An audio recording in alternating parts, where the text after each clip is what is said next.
Welcome to another edition of Chamber Chat on the Street.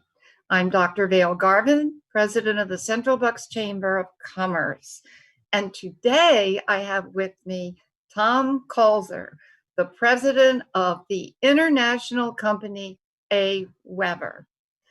Tom, I'd love to hear from you. First of all, what does AWeber do? And I have to ask the question, is social media better than email, or do we put them together?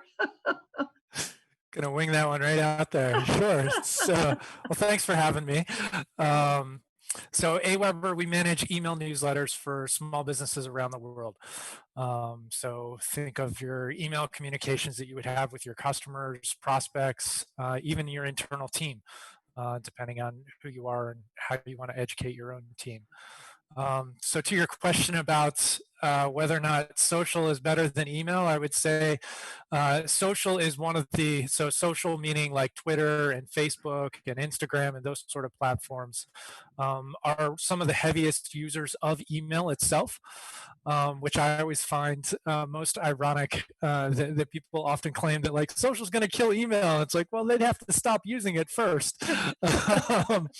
So it's really not an either or. It's definitely a combination, and one supports the other. And it's really at the end of the day about meeting your customers where they are and how they prefer to be communicated with, and how they want to communicate with your business and what it is that you're doing and how you're driving value to each of those visitors, prospects, customers, whatever they happen to be. So it's definitely a combination.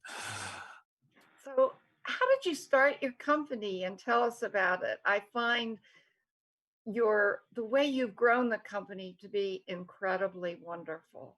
I'd love the business community to take away some tidbits from you. Sure.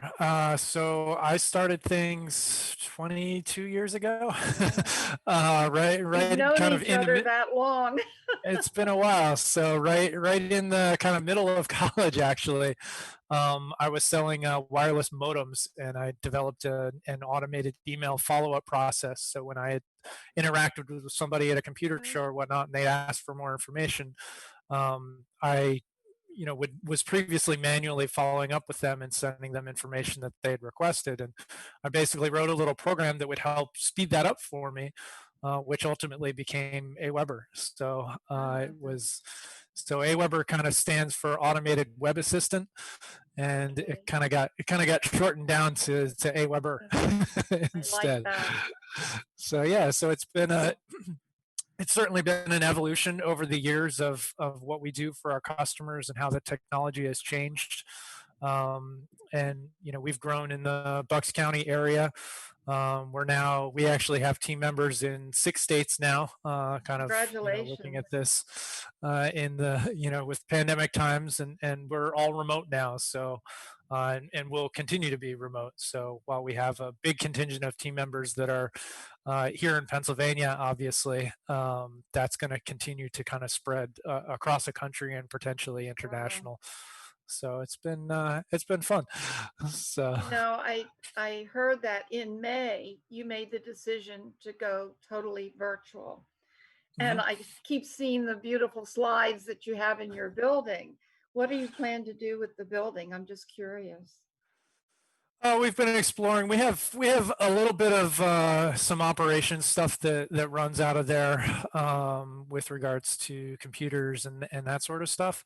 Some of our IT infrastructure is there. What the long-term plan for that space is potentially looking at selling it or leasing it out to some to other organizations in the area that have expressed interest. So we've been exploring a couple of different options. We're in a good position where we don't really need to make a split-second decision on it, but we've been talking with a number of different places that are interested in it for a variety of purposes. So We've had educators, we've had churches, we've had some medical usage, and then like traditional office, kind of what it is now. But it's definitely an interesting space, as for I like we the have slides. yeah, we have multiple slides and green walls and a little waterfall and professional kitchen. Where we used to serve lunch to our whole team that was made on Right. site every day. So it's it'll make a great home for somebody. So, but we've moved beyond that space specifically. And I think that's important in any business. It's not about what you were yesterday. It's about what you're going to be, Yeah. what you are today, and what you're Yep. going to be, and looking forward. So. And I think any successful business needs to constantly be iterating and reinventing themselves to, what's next and what the market really wants from them. So and our team has continued to do that. Well, Tom, you really have a brilliant mind. And if you could share with us a little bit, how going forward does a CEO manage a team that's totally virtual, yet keep the collaboration going that you are so well known for? It's tricky. I you know, know. I think that one of the first things I heard when we decided to go all remote, like permanently remote, obviously we were all forced into remote for those that could with the pandemic, but the decision to stay remote was really about more than just the pandemic. Initially our team and others, other friends and business associates that I know were like, how are you going to keep up your culture? Yeah.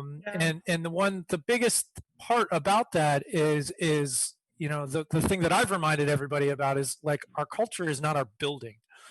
Our culture is the people and how we interact with one another, and our building, our physical office space was just a manifestation of the people that were inside of the building, and how we interact with our customers and those sort of things. So like we're not leaving our culture behind. That's very much continuing to come along with us.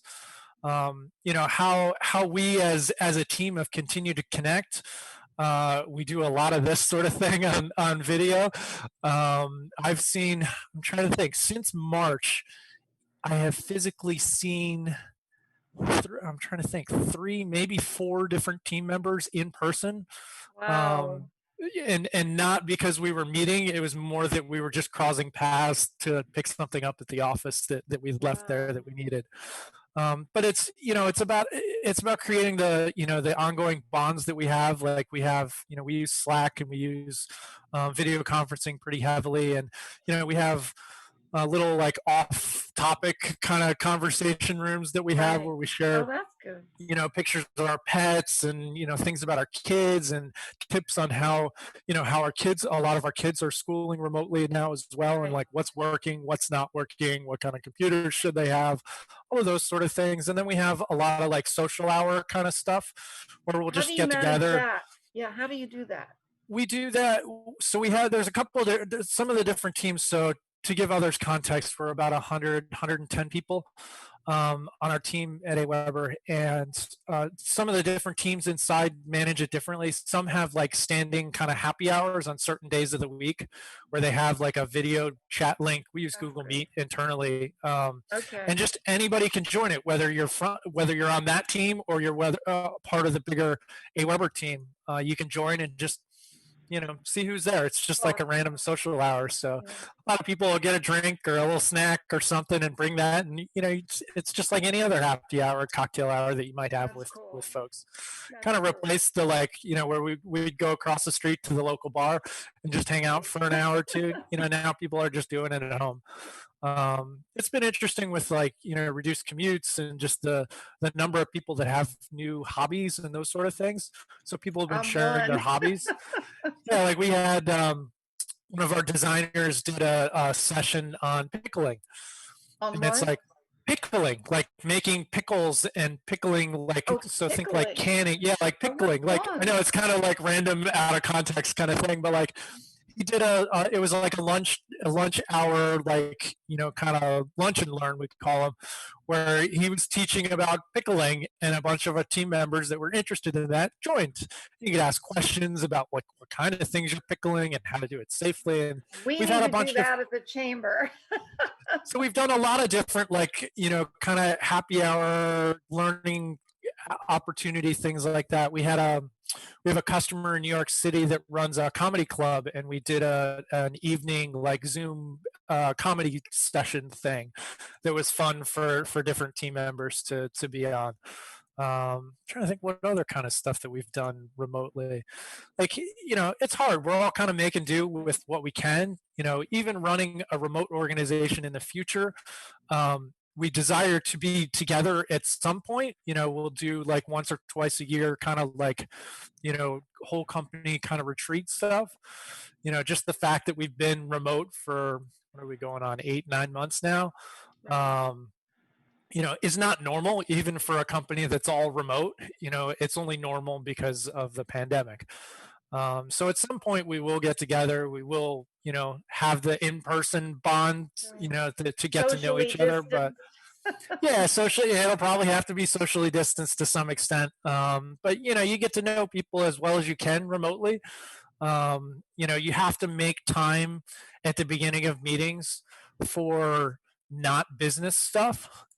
How your kids doing, and like make it more than just like the small talk, but like, Right. really get into like what people did over the weekend. Was it interesting? What did they learn? Like what kind of problems they having? Like, and really understand how people are struggling, personally, so that we can Personally. help them that way as well. Because that's what you do when you're in person. Right. And a lot of times with remote meetings, you tend to like jump immediately to the business stuff, and you like Mhm. forget about all That's the like true. interpersonal connections that have to happen. Right. um, so those sort of things are really important. We stress, like with the remote meetings, like making sure you have some sort of headset. It cuts out like the echo.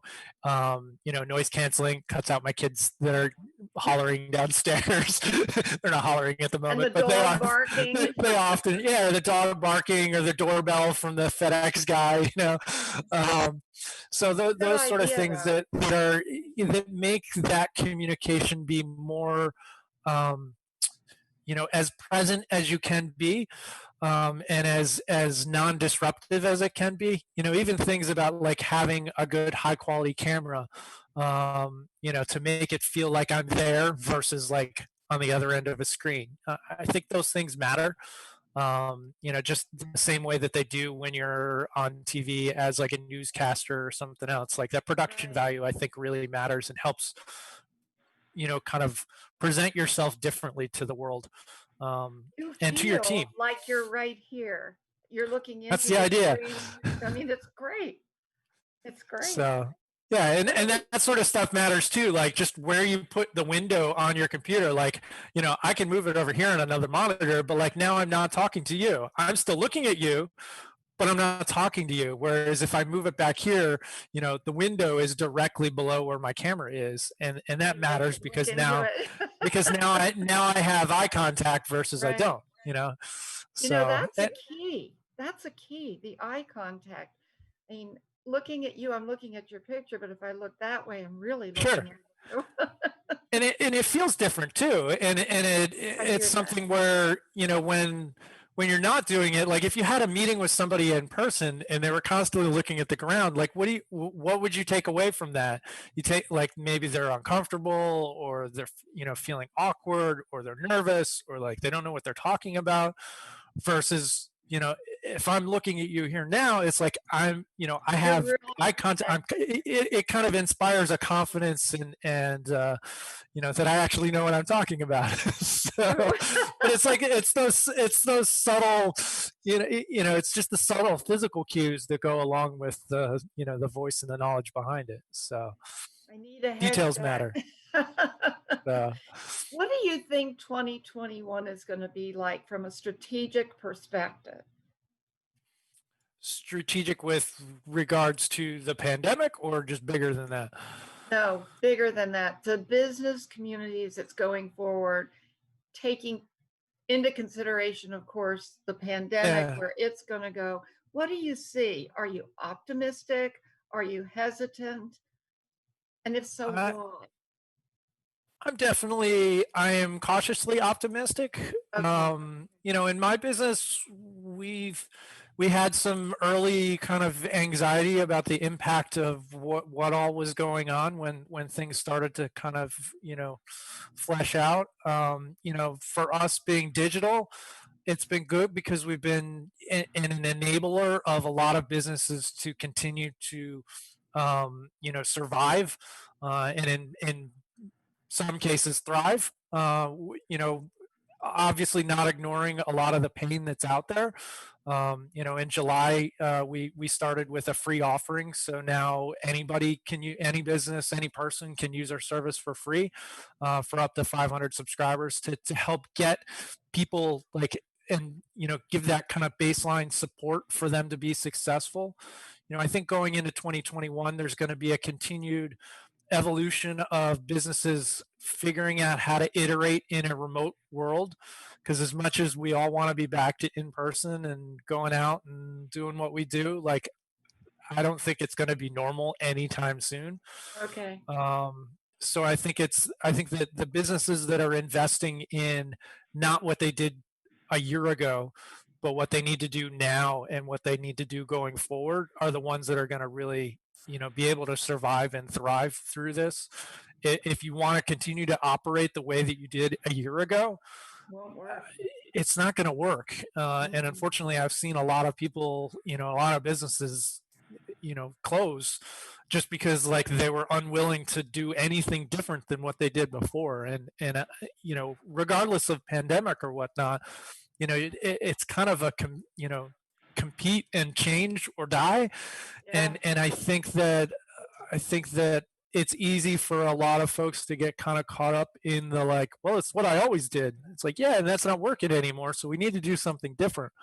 um, so being able to get as many folks as we can to like kind of step back from the problem set that's right in front of them today and think about how they can meet their customers and meet the needs of the people that they were previously serving in new ways, I think is really cool. Like, I don't know, like early on during the pandemic, like people were, like farms had like llamas that could join like your Zoom call.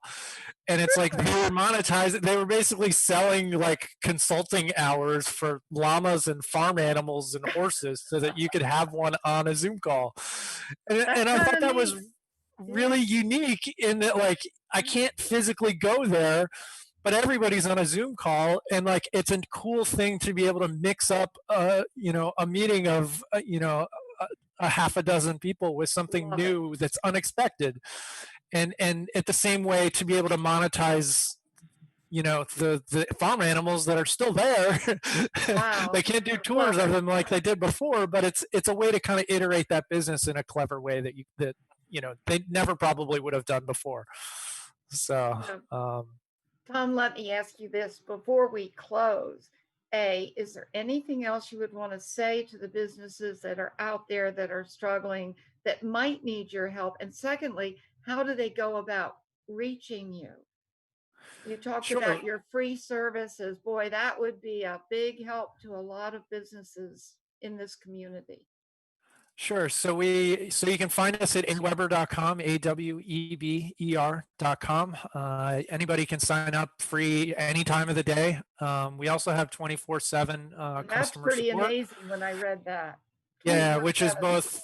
which is both the email, live chat, and phone. So if you're struggling to figure out like how email might fit into whatever it is that you're doing, give us a shout. We've got a really great team, that's more than ready and able to help folks.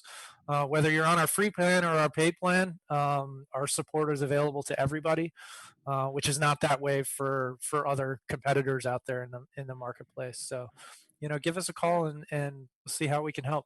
So we're here. You've been a wonderful friend to the chamber, and we so appreciate your team is wonderful, and I can't thank you enough. So thank you for being with us today for Chamber Chat. Well, thanks for having me today, Vail. Thank you again, business community, for tuning in to this chapter of Chamber Chat on the Street. Thank you.